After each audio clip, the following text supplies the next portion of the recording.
자, 성공취업 엑스파일의 홍계찬입니다. 오늘은 이제 면접 알아보는 시간 가져보도록 할게요. 지금 취업 시즌이 이제 인적성 끝나고 아마 방송 보는 분들 중에 면접을 지금 대비하고 계신 분들이 많을 거예요. 그래서 우선 면접에서 제일 중요한 자기소개도 제가 좀 말씀을 드리도록 하고요. 그다음에 면접에 대한 접근법. 그러니까 여러분들 면접을 굉장히 수동적으로 생각하게 되면 최종 면접장 가서 또 탈락하게 되니까 그 부분을 좀 간단하게 정리하는 시간 가져보도록 하겠습니다.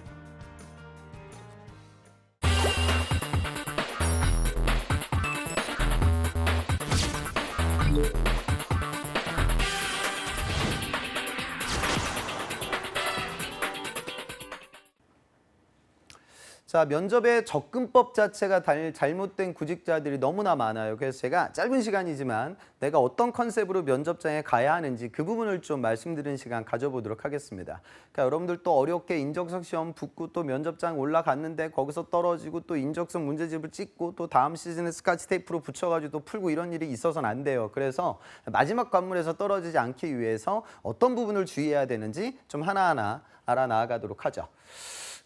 우선 접근법 자체가 지금 여기 가면 쓴 사람이 보이죠? 그러니까 여러분들 문제는 면접장에 가면 쓰고 가는 게 제일 큰 문제점이에요. 제가 학생들한테 항상 물어봐요. 너 지난 시즌에 왜 면접에서 탈락한 것 같아? 선생님, 저한테 반도체 8대 제조 공정을 물어봤단 말이죠. 근데 제가 그 8가지 중에 7개밖에 얘기를 못했어요. 하나를 빼먹은 거죠. 그래서 안 됐어요. 이렇게 생각하더라고요. 그 친구가 과연 이것 때문에 안 됐을까요? 아니에요. 그러니까 요즘 면접은 이렇게 보시면 돼요. 그러니까 삼성은 사실 면접이 쉽습니다. 한 3대 1 정도밖에 안 되니까 이 친구가 좀 준비 많이 하고 좀 똘똘한 것 같네? 그럼 이제 합격이 돼요. 그런데 CJ 같은 경우에는 한 10대 1에서 면접이 시작이 되고 현대 어떤 계열은 최종이 막 7대 1, 8대 1까지 올라가고 항공사 면접은 최종이 막 5대 1이 될 때도 있어요. 이 정도 면접이라고 하면 여러분도 한번 생각해 봐요. 한 10대 1 정도라고 하면 한 면접을 3명씩 한 3개 조 정도가 흘러가요. 그러니까 임원분들 입장에서 가만히 있어보자. 아까 그 2번째 조에 가운데 안경 썼던 애 걔랑 일해야겠다라는 수준까지 올라와야 붙는 거예요. 그러니까 이 학생이 면접에서 떨어진 이유는 반도체를 제대로 정의 내리지 못해서 물론 그것도 중요하지만 더 중요한 건 이 수준까지 올라오지 못했으니까 탈락하는 거예요. 그러면 그 수준까지 올라가는 부분에 있어서 제일 중요한 근원은 대화가 이루어져야 돼요. 여러분들도 면접장 가서 대화를 안 하거든요. 그러니까 예를 들어 제 학생인데 이 친구가 공대생인데요. 국문학을 특이하게 복수 전공을 한 거예요. 그리고 졸업하고 나서 광고회사에서 한 달 정도 인턴을 했어요. 이거 뭐죠? 우리 금방 알죠? 이 친구는 과거에 공학을 버렸던 친구예요. 그죠? 그리고 아마도 카피라이터 뭐 이런 걸 꿈꿨겠죠? 그래서 국문학 공부하고 광고회사 일한 다음에 이거 나하고 안 맞아. 그리고 다시 제조업으로 백한 친구죠. 그 다음에 또 다른 학생은요. 경제학을 전공했는데 학점이 무슨 4.3 정도 돼요. 그리고 토익도 만점이야. 그리고 졸업하고 나서 공백이 2년이 있어. 2년 동안 뭘 했냐면 한국은행 뭐 이런 국책은행들에서 인턴을 좀 했단 말이죠. 이 친구는 뭐 한 친구죠? 원래 A매치를 준비했던 친구야. 그러니까 우리나라 국책은행에 입행하기 위해서 노력을 했는데 그게 실패해가지고 다시 이 자리에 백한 거죠. 그리고 어떤 학생 그런 친구도 있어요. 그러니까 예를 들어 중경외시 정도의 학교에 입학을 해서 서성한 수준의 대학으로 편입을 했어요. 전공은 똑같아, 경영이야. 이 친구는 뭐죠? 그러니까 애초에 중경외시 정도의 경영학도가 1년 정도 휴학을 해서 편입을 해서 서성한급 대학으로 입학하는 친구는 거의 없죠. 뭐 한 거죠? 원래 목표가 거기가 아니었겠죠. 스카이 정도 대학에 편입을 도전했다가 그게 실패해가지고 그 정도 레벨의 학교에 들어간 거잖아요. 그러니까 우리 모두가 이런 걸 간파하듯이 임원분들이 이 내용들을 확인하는 데는 한 2초 정도밖에 안 걸려요. 그리고 물어본다고요.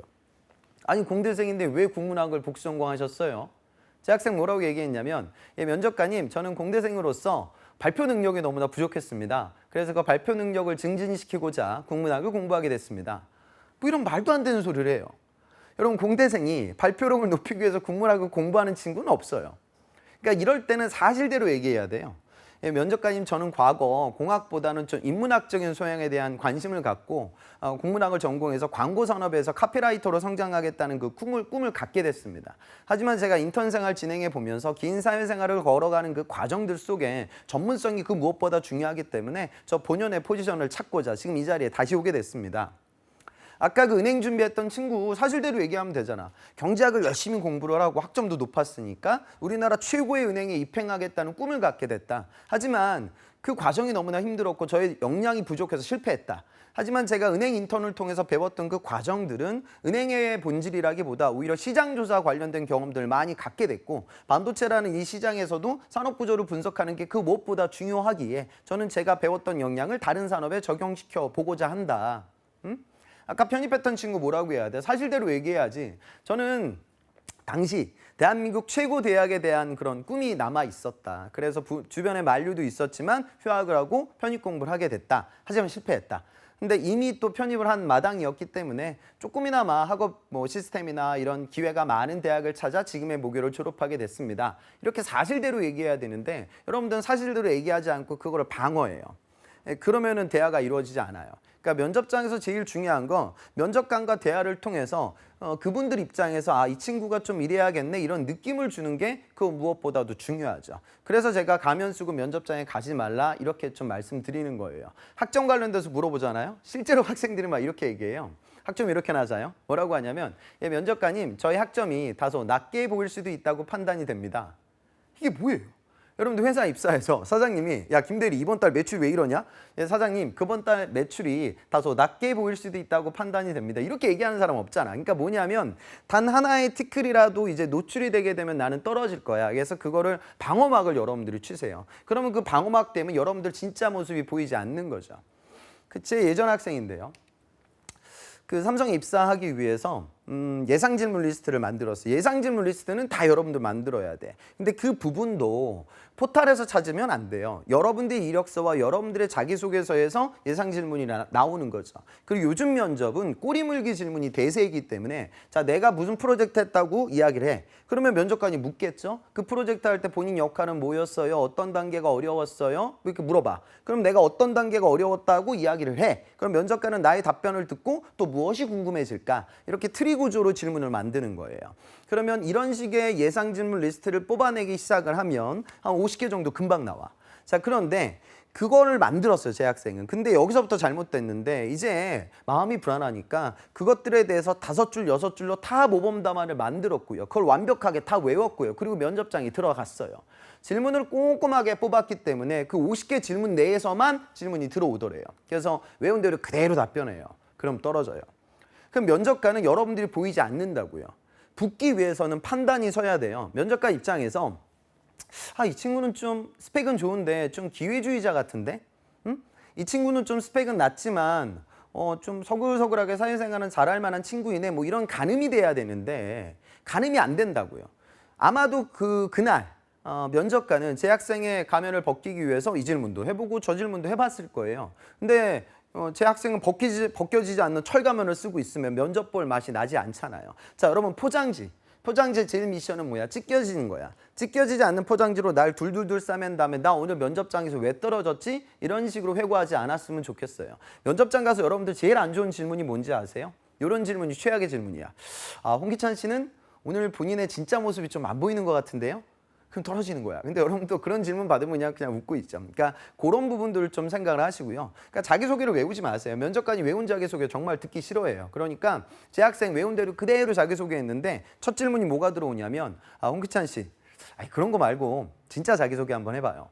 제 학생은 나름대로 또 임기응변을 발휘한다고 그 자리에서 이제 준비된 클로징 멘트를 얘기했거든요. 그랬더니 면접관이 그거 마지막에 하려고 준비한 말 아니에요? 또 이렇게 떨어져요. 그러니까 그 접근법을 좀 바꿨으면 좋겠습니다. 그런데 여러분들이 프리토킹은 안 되잖아. 그죠? 그래서 여러분들은 과거의 이력을 정리할 때 키워드로 정리를 하셔야 돼요. 그러니까 시츄에이션, 그 당시 상황의 키워드, 그리고 그 과업을 할 때 나에게 가장 어려웠던 과제에 대한 키워드, 태스크, 그 다음에 그 과제를 극복할 수 있는 나의 액션에 대한 키워드, 액션, 그리고 그 액션의 결과라고 할 수 있는 리절트 값. 이 4가지 구성 요소들을 스크립트로 만들지 말고 단어만 적는 거예요. 그리고 단어만 적어보고 여러분들 편안하게 프리토킹하는 연습을 해야 진짜 여러분들의 자기소개가 된다는 점을 놓치지 마세요. 그러니까 원고 적게 되면 여러분들의 매력도가 더 떨어집니다.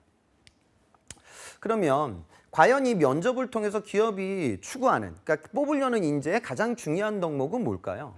보면 그런 것 같아요. 보면 구직자들은 다들 동아리만 했다면 동아리 회장이잖아. 그지? 재학생들 면접장 4명 들어갔는데 다 동아리 회장이래. 그랬더니 면접관이 요즘 뭐 1인 동아리 시대야? 뭐 이렇게 비아냥거려요. 그러니까 물론 그런 역량도 중요하지만 대다수가 나는 어떤 조직에 들어가도 우리 조직을 견고하게 만드는 접착제 같은 캐릭터를 타고났고 성격이 동글동글해서 주변의 사람들이 넘쳐나고 리더십이 좋다. 이렇게 얘기하잖아요. 알잖아요. 그런 친구도 우리 주변에 많지 않다는 거. 오히려 어떤 친구들이 더 많죠? 그러니까 저는 회사 생활할 때 그랬던 것 같아요. 그러니까 학교 생활할 때도 그래. 여러분도 아마 느낄 거야. 팀플 하다 보면 야 오늘 저 팀플 마감이니까 우리 다 같이 학교에서 밤새자. 내가 피자 쏠게. 다 같이 가자. 그러면 이제 갑자기 집에 가는 애들 나오죠. 야, 나 집에 제사가 있어서 가봐야 돼. 그 다음에 팀플 끝난 다음에 뒤풀이 할 때는 부르지도 않았는데 어떻게 알고 찾아와서 분위기 깨는 친구들. 여러분들 주변에 있죠. 저도 예전에 회사 생활할 때 그런 친구 있었어요. 제 후배였어요. 여러분 야근을 피할 수는 없어요. 대기업에서 회사 생활할 때. 직접 직군으로 입사하게 되면 그러니까 예를 들어 고졸 직군은 상대적으로 좀 반복적인 업무를 수행해요. 그러다 보니까 약간의 야근이 적어요. 그런데 간접직, 대졸 공채 신입사원을 뽑는 이유는 한 가지입니다. 창의적인 일을 시키기 위해서 여러분들 뽑는 거야. 창의적인 일을 하다 보면 어느 정도의 야근은 존재할 수밖에 없잖아요. 그렇죠? 그때 제가 야근이 터져서 제 후배한테 부탁을 했어요. 야 누구야 우리 사장 보고 땡겨졌으니까 오늘 나랑 좀 10시까지 야근 좀 하자. 그랬더니 그 여성 후배가 선배님 저는 오늘 좀 힘들 것 같습니다. 선배님 혼자 하세요. 뭐 그러더라고요. 근데 뭐 조직생활 하다 보면 뭐 그럴 때도 있겠죠. 그래서 저는 이 친구한테 뭐 중요한 일이 있는지 알고 그래 뭐 집에 무슨 일 있니? 그랬더니 한다는 소리가 선배님 제가 지난달에 끊어놓은 한요가가 오늘은 시작일이라서 오늘은 꼭 가야 됩니다. 저는 그때 한요가가 뭔지 처음 들어봤어요. 이게 그러니까 요가죠. 저는 교육과정인 줄 알았거든요. 그러니까 이게 뭐냐면 여러분들도 아마 지금 방송 보면서 느낌이 올 거예요. 그 친구가 어떤 캐릭터일지. 조직생활 할 때 조금은 좀 꺼리낌이 생기잖아요. 그죠? 그러니까 지금 근데 저희 부서의 어떤 임원분들은 여러분들이 이제 뽑으러 가요. 그러면 여러분들 뽑는 기준은 뭘까요? 응? 여러분들이 갖고 있는 어학 실력, 그다음에 여러분들이 갖고 있는 자격증의 유무와 개수가 중요한 것이 아니라 우리 부서의 팀장이 여러분들 뽑을 때 가장 중요한 건 뭐냐면 이 친구는 한요갈까 아닐까? 이런 부분들을 더 많이 봐요. 그러니까 여러분들이 조직생활 할 때 지금 여러분들한테 절실한 거 리더십보다는 뭐야? 팔로우십이죠. 팔로우십의 핵심 뭔지 아세요? 이타성이에요. 이타성. 남을 배려하는 거. 여러분들 그게 현저하게 부족하거든요. 그러니까 이런 보석 같은 친구를 찾아 헤매는 과정이지 여러분들의 화려한 역량을 보는 건 아니야. 여러분들도 학교 다닐 때 팀플 하잖아. 팀플 할 때 팀원들 어떤 식으로 뽑아요? 응? 우선 좀 알아야지. 이 같은 팀으로서 막 공학 용어도 하나도 모르고 마케팅 용어도 하나도 모른다면 함께 프로젝트 진행하기는 어렵잖아요. 어느 정도는 아셔야 돼. 그 다음에 두 번째로 여러분들끼리 편하게 무슨 소리 하죠? 야, 걔 착하냐? 이렇게 묻죠. 자, 여기서 착하다는 의미는 뭐야? 걔 순댕이야? 그걸 보는 건 아니죠. 그 친구 남을 배려할 줄 아니? 이걸 보는 거잖아. 여러분들 팀 프로젝트 진행할 때 저는 발표 아니면 안 할 건데요. 이런 친구 같이 팀원으로 맞이하게 되면 협업하기가 너무나 힘들잖아요. 그러니까 기업에서 요구하고 있는 건 이런 이타성. 그러니까 조직 생활을 진행할 수 있는 역량입니다. 그런 부분을 좀 놓치지 말고 자칫 잘못해서 나의 화려함을 강하게 어필하는 하다 보면 이런 기본기가 무너져서 여러분들이 떨어질 때가 있거든요. 그래서 그 부분을 좀 놓치지 않았으면 좋겠습니다. 이게 바로 제가 말씀드린 그러니까 요즘 신입사원들이 개인주의가 정말로 강해요. 그러니까 함께 벌어지는 일이기 때문에 그러니까 에피소드도 그렇죠. 그러니까 여러분들 또래 집단에서 벌어졌던 뭐 국토대장정, 봉사활동 이런 이력들보다는 정말 다양한 세대, 계층, 성별, 연령에 있는 사람들과 벌어졌던 이야기로 좀 어필이 됐으면 하는 바람이에요. 자, 그 다음에 질문의 의도도 좀 생각을 해봐야 돼요. 면접장 가면 질문들을 되게 많이 받죠. 여러분들이 받게 되는 질문 다 무슨 질문이야? 인턴은 왜 했습니까? 자격증은 왜 땄습니까? 아르바이트는 왜 했어요? 여러 가지 퀘스천들이 있지만 다 똑같은 질문이거든요. 면접관들이 궁금해하는 건 뭘까요? 내가 왜 너를 뽑아야 돼? 모든 질문은 이거예요. 그럼 여러분들의 답변 어떻게 나가야 돼? 나를 뽑아야 될 사인을 보내고 있어야 되잖아. 그지? 그러니까 아무 생각 없이 답변하시면 안 돼요. 성격의 단점이 어떻게 됩니까? 저는 좀 덤벙됩니다.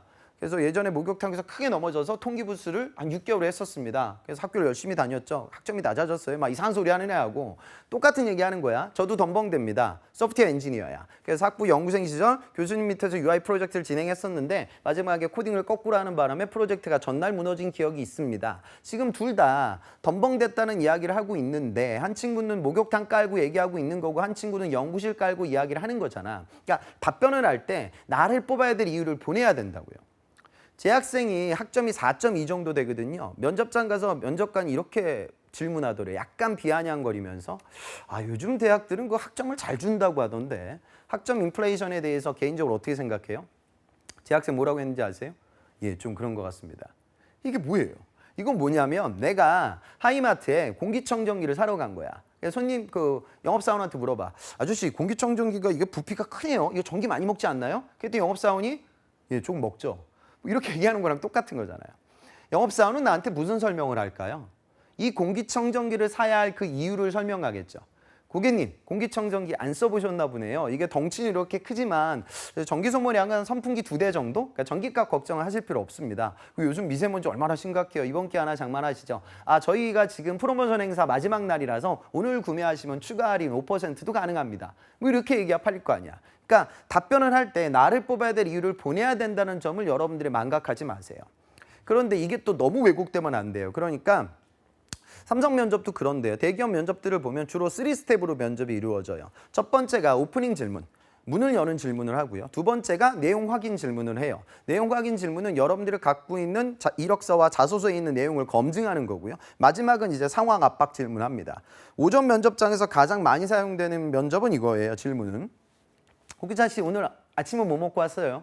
이건 질문의 의도가 뭐야? 여러분들이 뭐 먹었는지 궁금해서 하는 거야? 아니죠. 긴장을 풀어주는 질문이에요. 근데 그런 것들까지 막 준비해가지고 예, 저는 바라 현미밥과 낫또와 청국장을 먹고 왔습니다. 제가 바라 현미밥을 먹은 이유는 첫째, 막 그렇게 얘기하면 그때 면접관이 긴장해요. 그러니까 그런 것들은 편안하게 하시고 하지만 여러분들의 중요한 이력을 어필할 수 있는 부분에 대해서는 생각을 해봐야겠죠. 그러니까 여러분 이게 좋은 질문이거든요.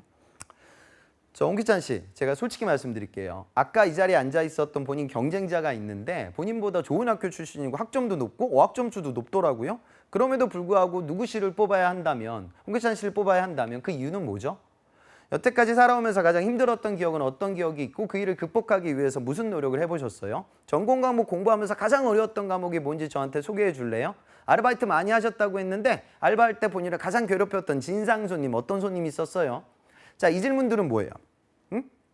좋은 질문들이죠. 답변을 하면서 나를 뽑아야 될 이유를 보낼 수 있는 좋은 질문들. 그런데 여러분들이 이런 질문들을 받으면 대답이 짧아져요.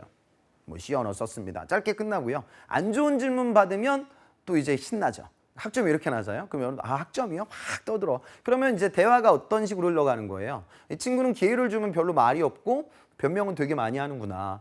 여러분들 아마 이거 방송 보면서 웃을 텐데 여러분들 중에 70%가 앞으로 이것 때문에 떨어질 거예요. 그런 부분들 좀 생각을 하세요.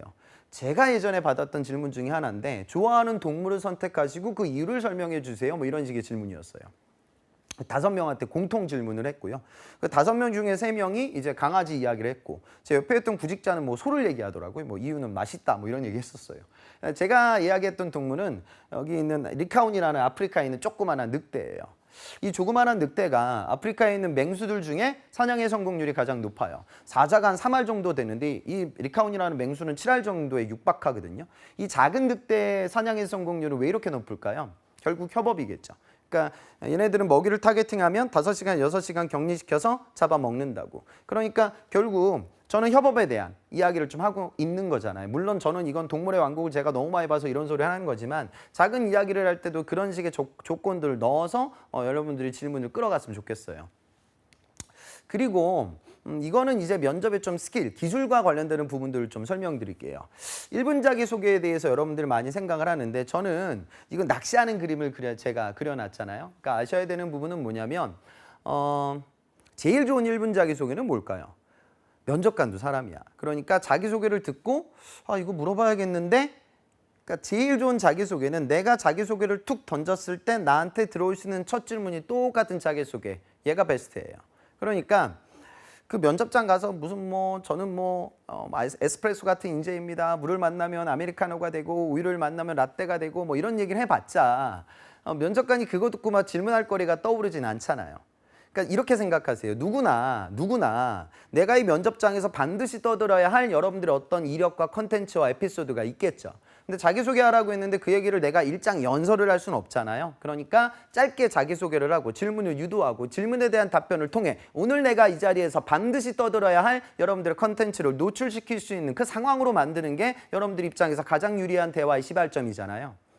근데 만약에 그런 질문거리가 떠오르지 않는다 하면 면접관은 질문을 만들어야 되거든요. 그러면 눈이 어디로 가? 자기소개로 가죠. 근데 잘 안 가요. 왜? 자기소개서 양이 너무 많아. 그리고 오늘 뭐 한 명만 보는 게 아니거든요. 가장 쉽게 질문을 뽑아낼 수 있는 컨텐츠는 여러분들이 이력서의 첫 장이에요.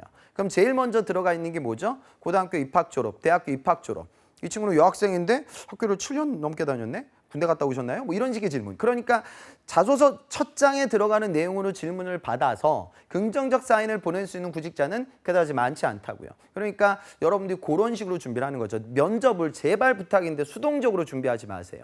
예를 들어 내가 삼성 면접을 앞두고 있어. 내가 재료공학 전공했어. 그래서 학부 시절 연구실 랩에 들어가서 모스펙 관련된 공학 프로젝트를 하나 진행을 했고요. 반도체 업종은 아니지만 전자부품 업계에서 6개월짜리 인턴을 했고요. 그 다음에 내가 그거 말고 반도체 공정교육도 여러 받으면서 구체적인 공정을 확인하기 위해서 노력을 한 거야. 따라서 나는 학업에서 기본적인 재료와 공정을 확인하고 학교 연구실에서 진행됐던 공학 프로젝트를 통해 전자재료의 특성을 이해했던 사람이고, 그 다음에 공정교육 과정을 통해서 반도체 공정을 보다 면밀하게 파악하기 위해 노력을 했던 사람이고, 그리고 업은 다르지만 같은 전자산업에서 제조업에서 진행되는 업무 과정을 통해 6개월 동안의 인턴 생활을 경험했던 사람이라서 당신 나 회사의 공정 엔지니어로, 설비 엔지니어로 업무를 수행할 거야. 이런 설득을 해야 되거든. 그런데 예를 들어 이 친구가 이 세 가지 이력이 메인이에요. 그런데 그래, 나는 만약에 창의를 물어보면 모스펫 랩 생활 얘기를 해야지, 그 다음 협업을 물어보면 인턴 생활 얘기를 해야지, 도전을 물어보면 공정교육 과정을 얘기해야지, 이렇게 컨셉을 잡아요. 그런데 문제가 가장 힘들었던 일을 물어봐. 근데 이 친구는 그래, 가장 힘들었던 일은 그래, 국토대장정, 이렇게 잡았어. 근데 각기 질문들에 대해서 난 이렇게 답변할 거야 컨셉을 잡았는데, 면접장에 갔는데 첫 질문이 만약 힘들었던 일로 물어봐.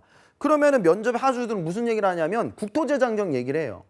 그래서는 안 되잖아. 힘들었던 일을 극복했던 것 중에 이 세 가지로 텔링이 다 가능하잖아요. 그리고 이런 친구들이 예를 들어 이 친구가 면접을 보는데 이 세 개 중요한 에피소드 중에 인턴 생활 6개월 했던 게 노출이 안 됐어. 그럴 수도 있잖아. 근데 면접이 쭉 끝나가면서 자, 마지막으로 할 말 있으시면 한번 해봐요. 이런 질문을 받아. 그럼 이 친구는 무슨 얘기를 해야 돼? 6개월짜리 인턴 얘기를 노출시키고 면접이 끝나야 될 거 아니야. 그런데 또 무슨 뭐 클로징으로 물어보면 뭐 저는 숟가락입니다. 동서고금을 막론하고 다 존재하고 성격이 동글동글하고 막 이상한 소리 한다고. 지금 숟가락 얘기할 타이밍이 아니잖아요. 그러니까 이제 면접은 뭘 물어보면 뭐로 답변하는 게 아니에요. 그러니까 내가 이 사람을 설득할 수 있는 컨텐츠와 이력을 무슨 질문이 들어오든지 간에 내가 능동적으로 내뱉을 수 있는 이런 구조와 스토리텔링 연습이 이루어져야 된다고요. 그게 여러분들한테 가장 중요한 부분이고요. 그 다음에 1분 자기소개, 그럼 어찌 보면 이렇게 낚시 같은 개념인데 여기서 주목해야 되는 건 이거야. 낚시한 친구들은 아실 거예요. 우선 잘 안 물어요. 안 물을 수도 있어. 그런데 내가 광어를 낚으려고 찌를 던졌는데 상어가 물면 내가 바다에 빠질 거 아니야. 그러니까 기업에서는 그런 소리를 해요. 만약에 내가 상사한테 어떤 보고를 해요. 상사가 나의 보고를 듣고 첫 번째 질문을 해요. 그런데 그 질문도 디펜스 못하면 바보 소리 들어요. 그런데 내가 답변했어. 그런데 상사가 나의 답변을 듣고 뭘 또 물어봐. 거기까지 디펜스 하면 굿이라고 하고 한 번 더 하면 정말 잘했다 이렇게 얘기를 하거든요. 그러니까 여러분들도 아까 제가 말씀드린 트리 구조를 활용해서 한 2번 정도 질문이 들어왔을 때는 내가 방어할 수 있게 이야기의 구조를 잡아주는 게 굉장히 중요합니다. 그 다음에 또 한 가지 제가 좀 여러분들 면접장에 가면 임원분들과 여러분들 사이에 이런 괴리감이 펼쳐져요. 첫 번째 괴리감이 뭐냐면 여러분들의 아침의 시작이 주로 이제 SNS, 인스타 같은 걸로 아침이 시작이 되는데 임원분들의 시작은 보수 언론, 그 다음에 일반적인 우리나라 메인 조간 신문으로 아침이 시작이 돼요. 그러니까 이 괴리감이 있는 거죠. 그러니까 얼마 전에 신문 기사에 그런 게 실렸거든요. 그러니까 우리나라와 미국의 법인세가 역전됐어요. 그래서 우리나라가 원래는 이제 미국보다 법인세가 낮은데 이번에 바뀌었거든요. 그러면 이런 것들이 경제에서 기업을 운영하고 사업을 운영하는 분들 입장에서는 메가 이슈예요. 그러면은 그 얘기들을 듣고 임원분들이 모여가지고 그 신문 봤지? 그거에 대해서 김상문 어떻게 생각해? 김정문 어떻게 생각해? 막 이렇게 이야기를 나눈다고요. 그럼 그분들이 여러분들을 맞이했을 때도 그런 토픽에 대해서 어떻게 생각하니? 이렇게 물어볼 수 있는 건 자명하잖아요. 그러니까 제가 항상 강조하는 게 아침에 면접장 가기 전에 조간신문 1면은 꼭 보고 가셔야 돼요. 왜냐하면 그분들은 아침에 일어나서 그거 보고 여러분들을 만난단 말이죠. 그러니까 주요 경제 이슈들을 좀 여러분들, 특히 이제 경제와 관련되는 이슈들이 면접장에서 그분들과 주파수를 맞출 수 있는 좋은 팁이 되니까 신문을 좀 제발 보세요. 특히나 우리 이공계들이 그런 토픽들에 대한 실력이 너무나 부족하기 때문에 따라가기가 어려워지고 있거든요. 차근차근 준비를 하고 면접장에 가는 게 중요하고, 그 다음에 마지막으로 제가 강조 말씀드릴 건 뭐냐면 애티튜드, 여러분들의 태도예요. 이게 문제가 뭐냐면 여러분들이 앉아있는 이 자리, 면접장에 앉아있는 이 자리는 기본적으로 어떤 자리죠?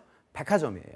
나를 판매하는 자리야. 그지? 그러니까 당연히 정중해야 돼. 백화점 영업사원들이 거만하게 팔아요? 아니죠. 겸손하게. 비즈니스맨은 완벽하게 지키면서 세일즈를 해요. 하지만 기본적인 관점은 뭐야? 나를 판매하는 자리예요. 그런데 안타깝게도 여러분들이 앉아있는 면접장의 자리는 백화점이 아니고요. 검찰청 취조실이거든요. 청문회장이야. 앉아가지고 나 연력학 10불 받은 거 물어보면 끝장인데 어떡하지? 이런 마인드로 앉아 계세요. 그러면 100% 여러분들이 보이지 않잖아요. 그러니까 면접에서 주의해야 되는 부분들은 결국 저 마음가짐에 저는 달려있다고 생각해요. 100만 원짜리 스카프를 팔아야 돼요. 브랜드는 없어요. 근데 여러분들 어떻게 팔려고 하냐면 아유 손님 이 100만 원은 별로 그렇게 비싼 게 아니에요. 그렇게 얘기한 걸 누가 사가? 누구나 약점은 있어요. 그게 학교가 됐든 전공이 됐든 학점이 됐든 공백이 됐든 어학이 되든지 간에 완벽한 구직자는 이 바닥에 없습니다. 그러니까 내 단점은 단점이야. 응? 그건 인정하고, 하지만 내가 팔아야 돼. 이게 결국 가격은 비싸고 브랜드가 없는 스카프이지만 어떤 소재와 어떤 디자인과 어떤 스토리를 갖고 있는 소중하고 귀중한 제품이다 라는 설득이 면접장에서 이루어져야 되는데 여러분들이 그 접근법이 맞지 않아요. 그 부분을 좀 유념하고 면접장의 컨셉을 잡고 들어가셨으면 좋겠고요. 그 다음에 꼭 연습은 제발 부탁인데 좀 타이핑 좀 그만해요. 만약에 저한테 지금 제가 강의를 하는데 원고 외워가지고 강의하라고 하면 저는 아마 5분도 못 할 거예요. 그러니까 편안하게, 그러니까 키워드만 적고, 그러니까 학교에서 자소서 쓰고 인적성 공부했던 습관들을 버리고 직접적으로 내뱉어봐야 돼. 제가 아까 신문 보라고 했죠? 자, 신문 보면 요즘 경제에서 큰 이슈들이 있어. 그러면 뭘 적어? 이제 적을 시간도 없어. 신문 덮고, 자, 이거 이슈 나하고 관련도 있어. 물어보면 뭐라고 해야지? 그 자리에서 내뱉어봐야 돼. 그 다음에 자기소개서 내기 전에 여러분들 퇴고하잖아? 퇴고하기 전에 이렇게 적어놨냐? 그럼 질문 들어오겠네. 나 뭐라고 해야 되지? 그 자리에서 내뱉어봐야 돼요. 그러니까 이런 식의 접근이 여러분들의 면접에서 가장 중요한 포인트가 된다라고 좀 느꼈으면 좋겠어요. 그래서 면접이라는 게 제가 뭐 얘기하면 한도 끝도 없지만 가장 중요한 컨셉에 대한 몇 가지 부분들을 좀 정리해 드렸으니까요. 제일 중요한 건 초반에 얘기했던 거, 뭐다 면접은 대화다. 연극 배우가 되지 말라. 그거는 숙지하고 면접장에 가셨으면 좋겠습니다.